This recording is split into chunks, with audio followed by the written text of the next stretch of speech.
Hello guys, before starting with our course, few housekeeping rules I would like to discuss. First thing, prerequisites.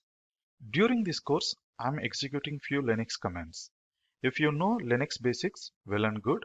If you don't have, don't worry, still you can follow along with me.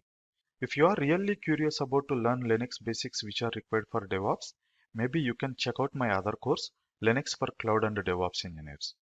Next, AWS EC2 service. In this course, I am going to use multiple EC2 instances during our project. For that, you should have AWS EC2 service knowledge. If you don't have, still don't worry, you can easily follow with me. Next, resources.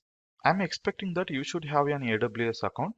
If you don't have an AWS account, at the end of this course, I have added a separate lecture how to create an AWS account. You can watch that video to create an AWS account. Next, GitHub account. I'm going to create a GitHub account during this course, so you need not to create now itself. And the resources or documents which I use during this course are updated in this GitHub URL.